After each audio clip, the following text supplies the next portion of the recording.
Hi, we have been talking about function a lot, and I have been writing few programs using one or two function. So let's look at a programming design.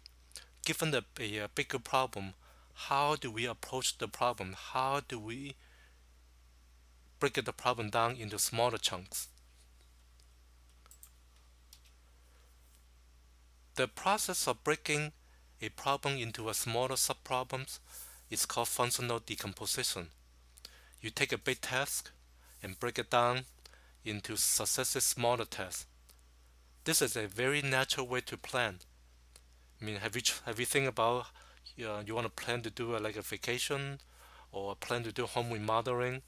You have a plan, and then you try to break it down the plan into smaller chunk.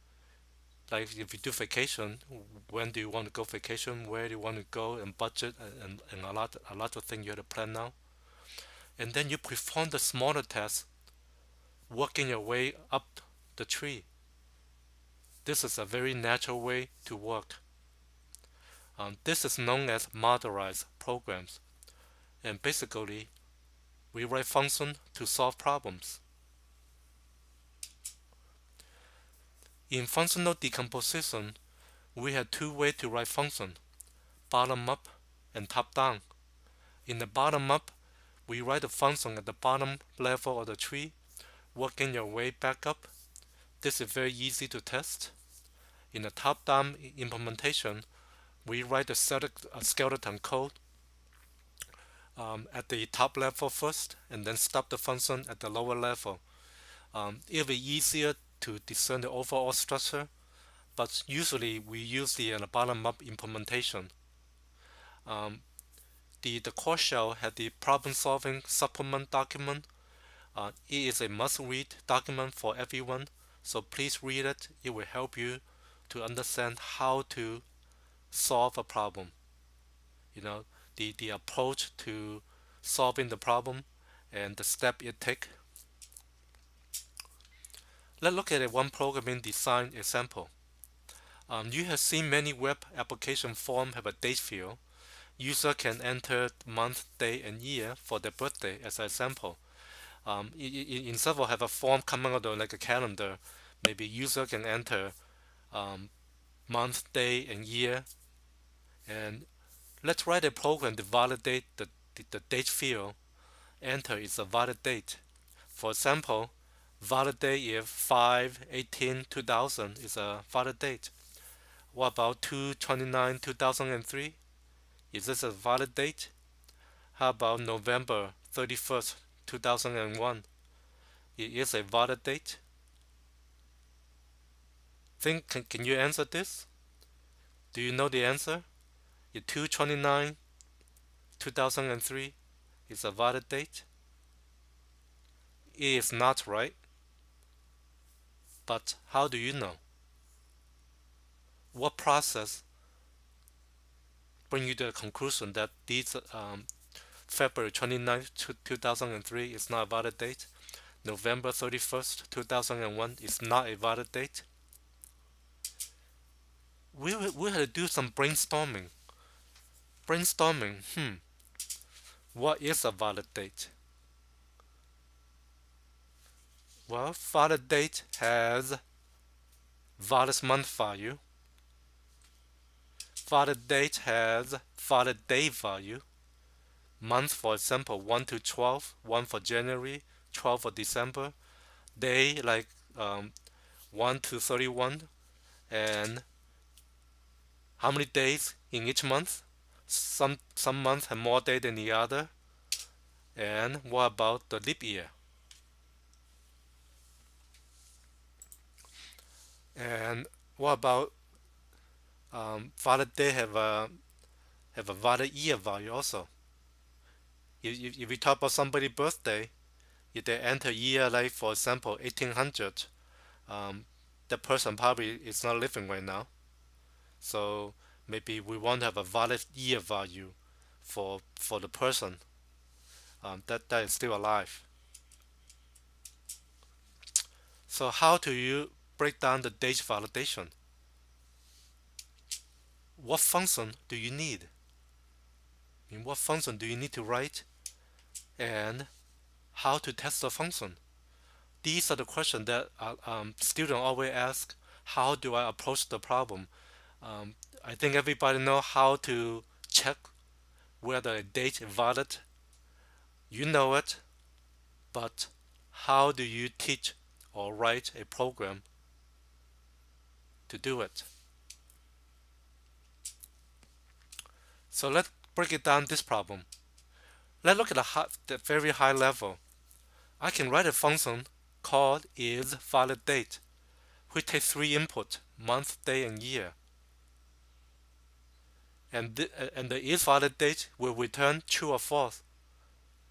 If the month, day, and year is a valid date, it will return true. If the month, day, and year is not a valid date, then it will return false. And just like what we said earlier, a valid date has valid month. So we want to write a function to check whether a month is valid. A valid date has you need to check number of days in the month, because each month can have different day, and the month also depend on the year. So the days in the month have a two input, month and year. In order to find the days in the month, we need to know whether the month is a leap. If the month is a February, if the year is a leap year. These are the information we need. And finally, we need to check whether the year is valid. So I have a top level isValidDate, which has broken down into like a sub levels. Is valid month, days in month, is leap year, is valid year. This is what we call a top-down design. You start from the top, you break it down, the big task, into smaller tasks like function.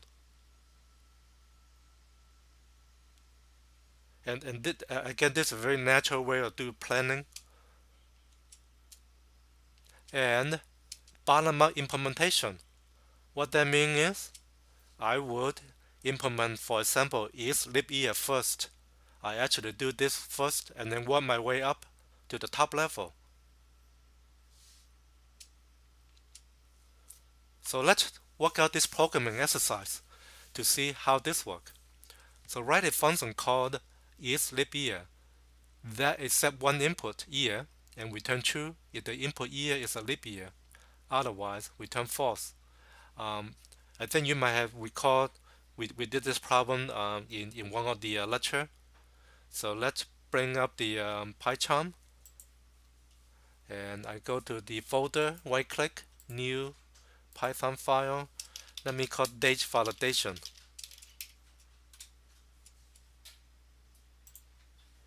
So I want to write the is leap year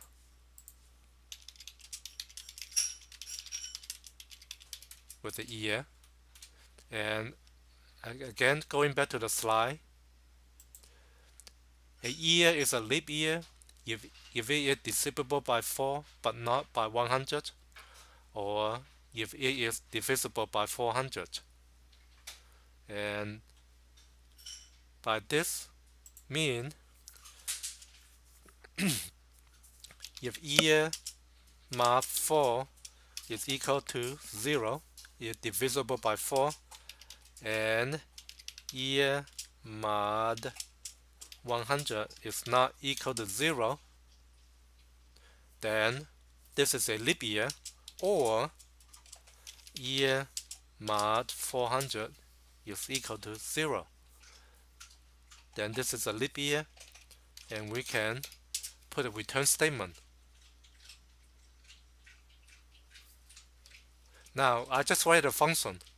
I want to test it. So when we break it down the problem into smaller chunks, writing a function, we can easily, like for example, write some statement to check whether this function work. Let's just say is leap year 2000. Is leap year say year 2003. Um, 3. How about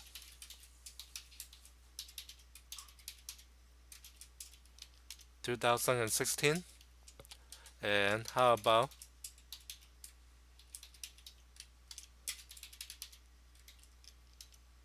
1900? And let me put a year number value here. 2000,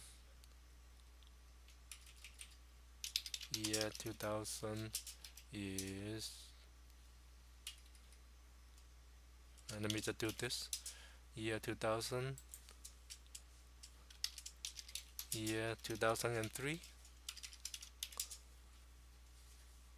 Just so we can see the year value, and you will see the true or false value follow that.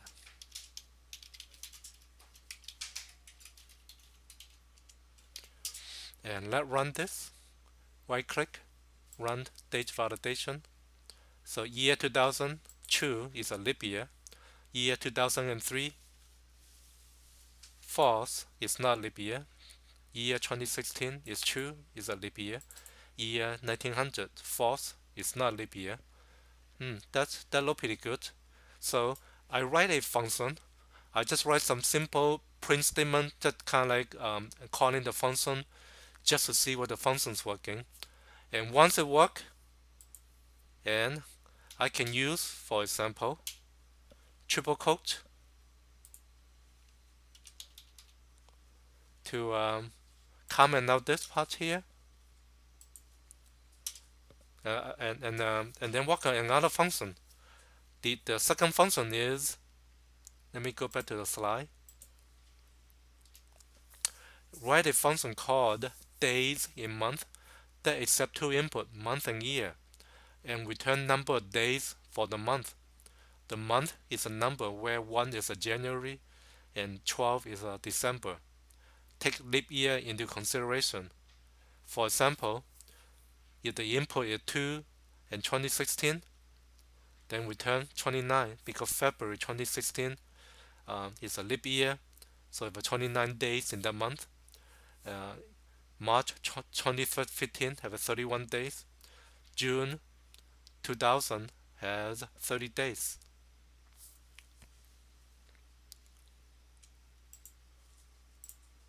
So let's write a function called days in month for month and year. And so in this case here, what month has 31 days? What month has 30 days? And what month has 28 or maybe 29 days? Well, I like to take care of the oddball ones first. So if the month is 2, which is February, right?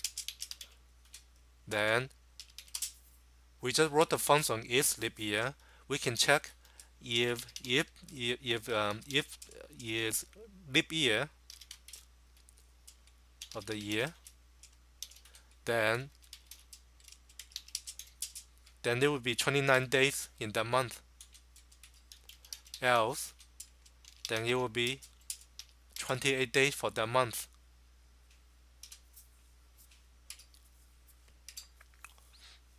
Okay. Now, which month has, say, 30 days? Which month has 30 days? January 31 days, February 20 or 29 days, March is 31.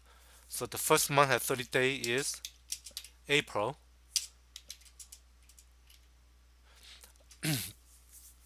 So April has 30 days. April, June, September, and November. When you write a statement like this, I have seen a lot of students write like this way, or 9 or 11. This will not work, by the way. You will not get any error. There's no syntax error here, but it will not do what you want to do.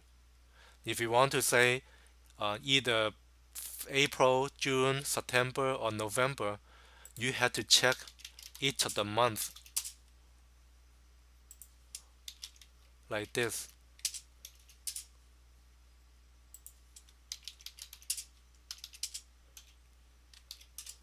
And then there are 30 days. And if it's not February or April, June, September, and November, then it must have 31 days. And then we can return the number of days here. Again, we just wrote a function here. We can write some statement to test whether this function works. Say for example, 2000.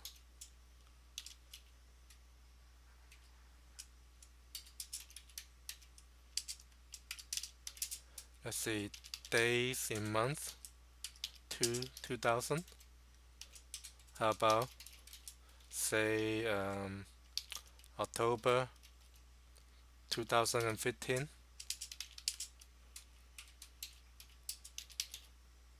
days in month October 2015. And let's do one more. Just give you a feeling whether this program is working.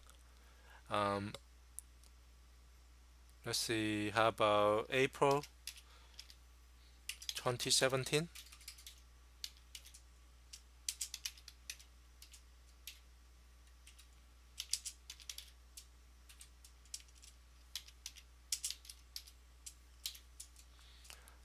And let's run the program again.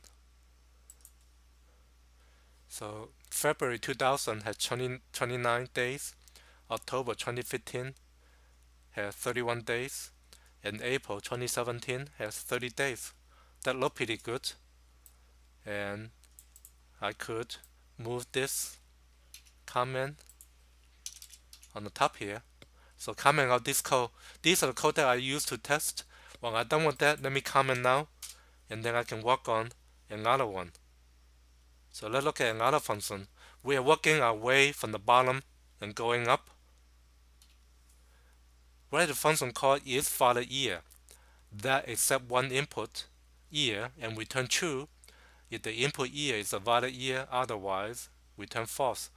Because this program verifies user birthday, the valid year is if year is greater than or equal to 1900. So we're looking at people born on or after 1900. And let's go back to the pie chart. I can write if is valid year. So valid year is if the year is greater than or equal to 1900. And I can write a statement like this.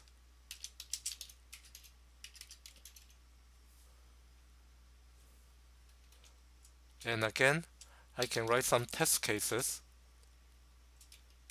Let's see, 2000 is valid year. And let me get an invalid one. Let me be 1865 is valid year. 1865. And let's run that and see what happened.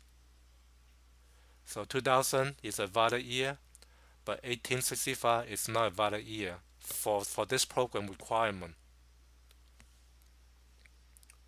Let's look at another one. You can see the function is very small. When we break down the test into smaller tests, usually the smaller test, the function is relatively speaking very small to write. Write a function called isValidMonth that accepts one input month and return true if the input month is a valid month, otherwise return false. The month is a number where 1 is a January and 12 is December. Plus, valid months are number 1 through 12. Anything else is invalid. So let me put this again. I just finished this and I'll put that inside the comment. So the comment of that part of the code is valid month. So given the month is the valid. So month is valid if it's between 1 to 12. And a lot of times students write this way. 1 less than equal to month less than equal to 12. This um, doesn't work well. If you want to check what the month is between 1 and 12, you need to write this way. If a month greater than equal to 1, and the math notation where you can write 1 less than equal to month less than equal to 12, you can write in the math notation. But in programming, you want to write clearly, and that if to write it clearly, I need to say month greater than equal to 1 and month less than equal to 12, and then I can return that. This will return true or false. And I can, again, let's test couple. Let's just say 1 is valid month 1.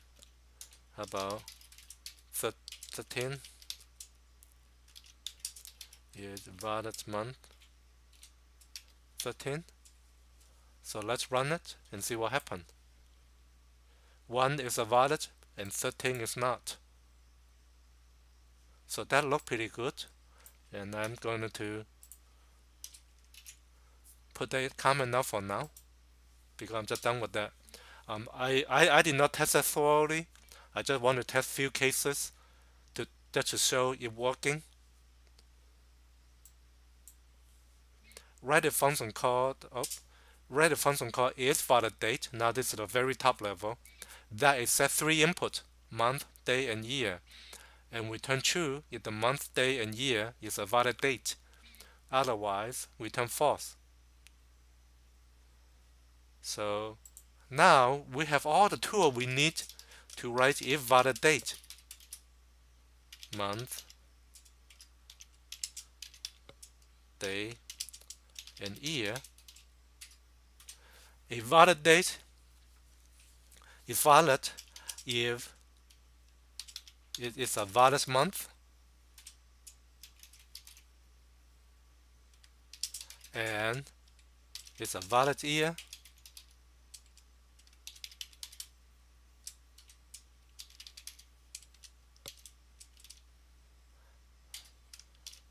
Alright, so if the month is valid and the year is valid, and if the day value is greater than equal to 1 and the day value is less than equal to days in month, year. What this mean is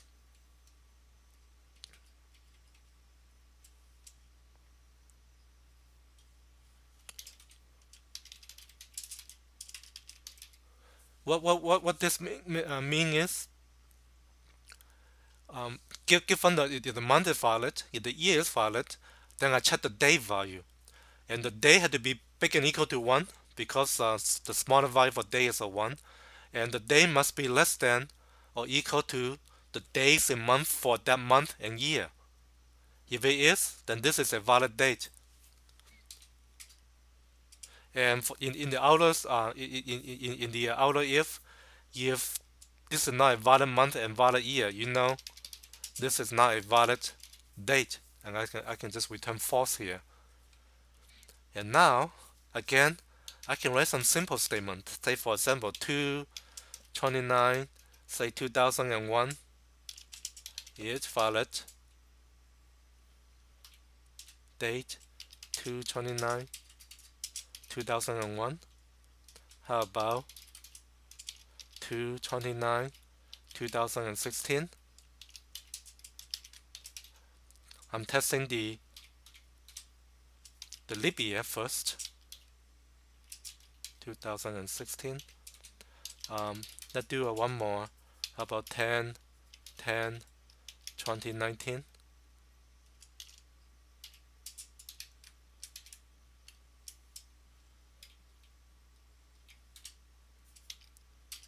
10/10/2019. I'm just doing a few of them as an example. Again, to really thoroughly test that, we had to have a lot more test cases here. Let's run that. Look like I have a typo here. Um, on line 30, oh, this should be a valid date, not valid month. When I select from the, so let's run this again. So 2/29/2001, this is not a valid date because 2001 is a leap year, so February only have 28 days. 2/29/2016 is a valid date. 10/10/2019 is a valid date. So this is how we decompose a problem into smaller and then solve a problem or write a function from bottom up. As we write a function, we can write few simple test cases to test the function to see if it works before we move on to the next one. And this is the idea of a modularized program. The advantages is we write function, and the code can be used across many modules. Those functions I just wrote can be like a utility function. And Python modules is nothing more than a bunch of functions in the file. Easier to debug. Problem can be isolated to a specific function. For example, if the days and month doesn't work, I have like a semantic problem or some runtime issue. I can easily isolate that problem because it did not return the right number of days for me. Ease of testing. Did you see for every function I wrote, I test them? And Python has a very good unit testing framework that we will study. Clean lines of separation of teamwork. This is a very small program as a sample, but if I have a larger project and you have a lot of different components, you can divide the work among different developers. And the working set for the developers would be smaller. Everybody know what they need to do. Even in this example, I could have person A do its leap year, person B do the days in month, as long as they follow the requirement correctly, do everything according to the requirement. We can integrate all this together into a program, which we'll talk more about this as we study ITEC 136. Thank you.